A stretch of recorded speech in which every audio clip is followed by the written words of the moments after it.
Créée le 28 mai 1975, la CEDEAO est la principale structure destinée à coordonner les actions des pays de l'Afrique de l'Ouest. Partant de ce fait, des pays se sont tournés vers cette structure en cas de difficulté, comme la Guinée depuis quelques années. Le FNDC, par le biais de ses avocats, avait déposé une requête introductive d'instance devant la Cour de justice de la CEDEAO, composée à l'époque des leaders de partis politiques Cellou Dalein, Sidya Touré, Dr Faya, Dr Ousmane Kaba, Abdourahmane Sano et si ils s'opposaient farouchement à un changement de la constitution et à un supposé troisième mandat d'Alpha Condé. En ce moment, ces leaders de partis politiques ont estimé que la Cour devrait aussi condamner le fait que la CEDEAO n'a pas joué son rôle dans la protection des droits de l'homme, de préservation de l'ordre constitutionnel et des acquis démocratiques.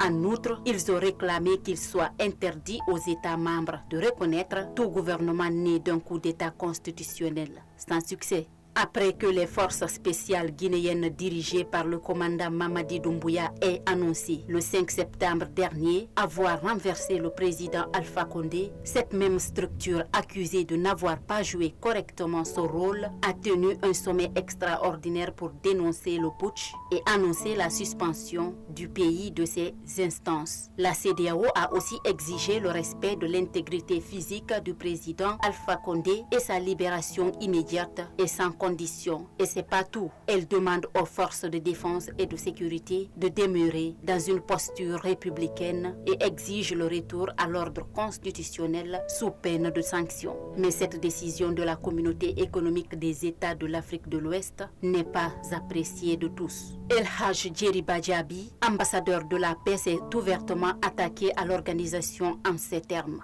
Quand on nous parle aujourd'hui de la CEDEAO, on se connaît dans cette organisation. La Guinée ne la doit rien d'ailleurs. C'est elle qui doit à la Guinée. Et la Guinée n'a aucune leçon à tirer d'elle ou de l'Union africaine car elles étaient là en 2020, en 2021 et ne sont pas venues sauver le peuple de Guinée qui avait besoin d'elles. Ce n'est pas aujourd'hui qu'ils vont donner de leçons à la Guinée, a-t-il dit au micro de nos confrères de Mosaïque Guinée. Mais les points de vue ne sont pas finis. Cette déclaration qui a suscité assez de réactions au sein de l'opinion nationale fait couler encre et salive. Beaucoup d'observateurs estiment d'ailleurs que la CEDEAO est restée indifférente face à toutes les exactions commises par le régime Condé pour l'obtention d'un troisième mandat en sa faveur. Aux yeux de Edouard Zotomou Pogomou, cette décision est nulle et de non-effet dans la mesure où, selon ses propos, il appartient aux Guinéens de résoudre les problèmes guinéens. Toujours d'après ce membre de l'ANAD, les responsables de cette structure ont toujours gardé le silence